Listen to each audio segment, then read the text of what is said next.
That something is wrong, but somebody did that thing, got away with it, was not punished, does not make it right. That a group of persons have also decided to engage in a wrongdoing does not also make it right. That the crowd is going towards the wrong direction to do that which is wrong does not also make it right. This is where morality and ethics come in. When we talk about ethics, we are talking about right and wrong. What is right and what is wrong. And the morality or ethics of that a lot of people exhibit is tailored by several factors. Some as a result of their perception about life, their disposition in life, their upbringing, their personal experiences in life. And that is why what Mr. A will consider as moral, Mr. B may consider the same thing as immoral or unethical. So it's about how they perceive that one thing. Okay, so let us go into something that is really serious today. This is the Constitution of the Federal Republic of Nigeria, 1999 as amended. If you look at the um, chapter 1 of the Constitution, this video is going to be a very long one, but just be patient with me. When you look at it, you see the supremacy of the Constitution. This, in the legal profession, they call it the ground law. This is where every other law that is existing in Nigeria derives its efficacy. Okay, so any law that is operating in Nigeria, any act that is done in Nigeria, any omission to do any act in Nigeria that is inconsistent with whatever that is provided in this constitution is void to the extent of such inconsistency. We are not talking about rules of court. We're not talking about regulations, rules that if you don't comply with it, the law says you can treat them as mere irregularities. We're talking about the first and the main law of the Federal Republic of Nigeria. It says the Constitution is supreme and its provisions shall have binding force on all authorities and persons throughout the Federal Republic of Nigeria. All persons, not some persons. The Federal Republic of Nigeria shall not be governed, nor shall any person or group of persons take control of the government of Nigeria or any part thereof except in accordance with the provisions of this constitution. Let's end it there. It's supreme. This constitution is not subject to any other law that is in existence within the territory of the Federal Republic of Nigeria. So, whether as an individual, as a citizen, as a state official in this country, you come under the provision of the 1999 Constitution. So, law is good. Man is not made for law, but law is made for man to ensure orderliness, to ensure good governance. And that is why we say that the efficacy of law will be lost where there is no compliance with the law. And that is why John Austin has said in the positivist theory of law that every law must be backed up with sanction. And that is why, as human beings, the fear of being prosecuted, the fear of suffering the punishment for disobeying the law will be the beginning of ensuring compliance with the law. Now we have looked at the preamble and have seen that the provision says that what the Constitution of the Federal Republic of Nigeria is what supreme. So anything that is done that is not in line with what is provided here is void to the extent of such inconsistency. The recent happening in Rivers State has revealed a lot of unconstitutional and inconsistent activities, undemocratic activity, utter disregard to the provisions of the Supreme Law of the Federal Republic of Nigeria.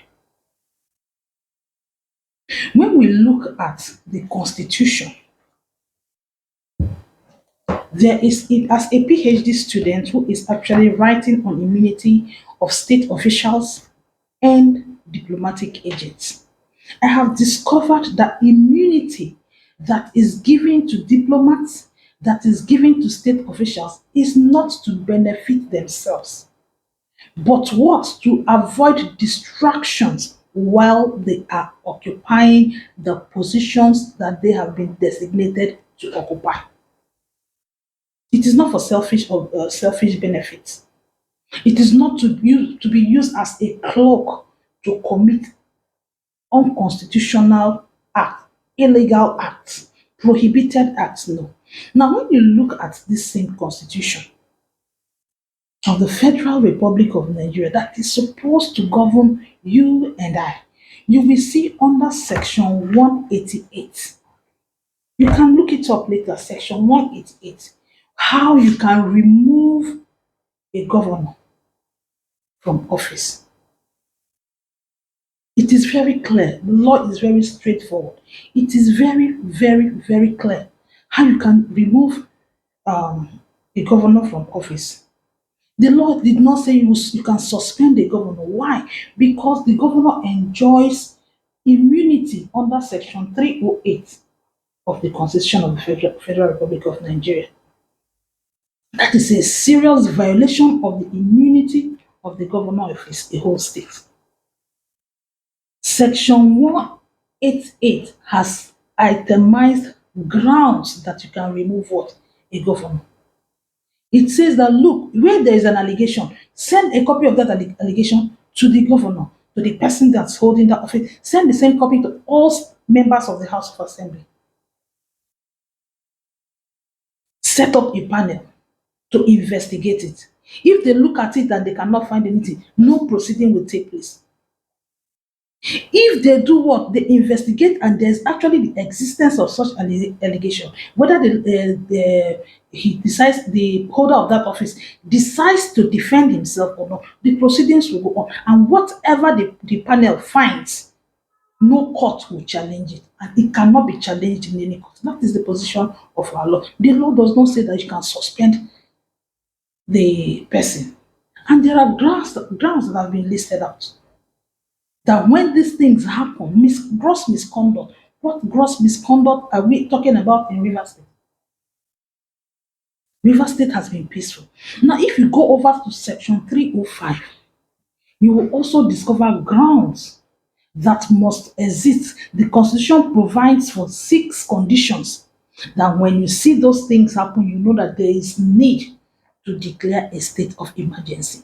We have not and we are not experiencing any of those conditions in Rivers State. So why hiding under the cloak of immunity to do unconstitutional activity in Rivers State?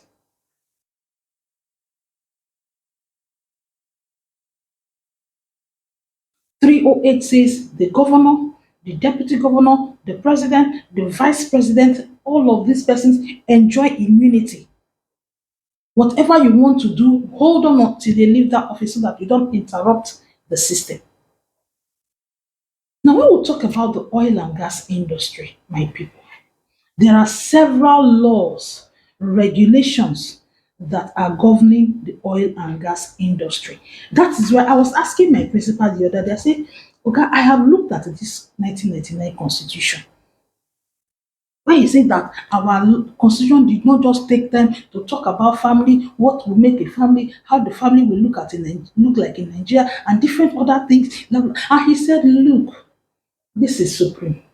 This one has set the pace for others. So there are different laws that are taking care of different sectors in our society.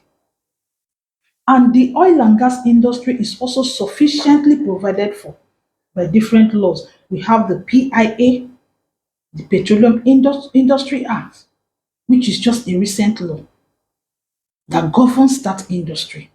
We also have the Petroleum Production and Distribution Anti-Sabotage Act. This one provides for what? These are my study materials. Let me read from here. Offense of sabotage. So that any person who willfully does anything with intent to obstruct and prevent the production and distribution of petroleum products in any part of Nigeria, if convicted with what and is liable upon conviction, there is fine. There's also a term of imprisonment up to 21 years imprisonment. The law did not say that the governor will be prosecuted for it.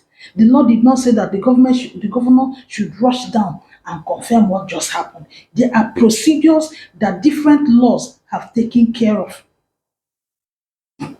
Now, willfully you incite another, there is provision for our law. When you also look at the oil spill recovery cleanup, remediation and damage assessment regulation, when you look at chapter 5 of it, when you look at section 5 of that law, you will also see that there is provision. There is provision. When such a thing happens, when there is oil spill like that, what will happen? There is going to be a constitution of a joint investigation visit. JIV, Joint Investigation Visit, Section 5. Look that law up. There's going to be a joint investigation visit. But the owner of the facility, the operator, representatives from the government, and the agency.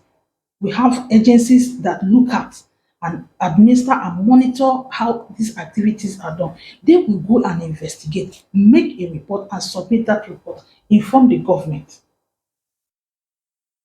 If you also look at the National Oil Spill Detection and Response Agency Act 2006, Section 1, 2, 9, and 47, you will also see that there are laws that have been put in place to take care of all of these things. So what we have experienced recently is undemocratic, unconstitutional, an ethical and legal consideration of this activity will reveal the fact that the constitution that was constantly referenced in the recent speech of our president was not even complied with. There was no single compliance with the provisions of the Constitution of the Federal Republic of Nigeria with respect to the action that he has taken. And when we continue to do things like this, it will get to a point where the provision that protects the president, the vice president, the governor, and the deputy governor will become so common. And anybody can wake up any day and challenge anybody that is in the office. A look at the constitution does not say that the minister has any power. There's no immunity covering the minister. I did not see the Senate president there. I did not see the speaker there. It is the president, the vice, deputy, and governor.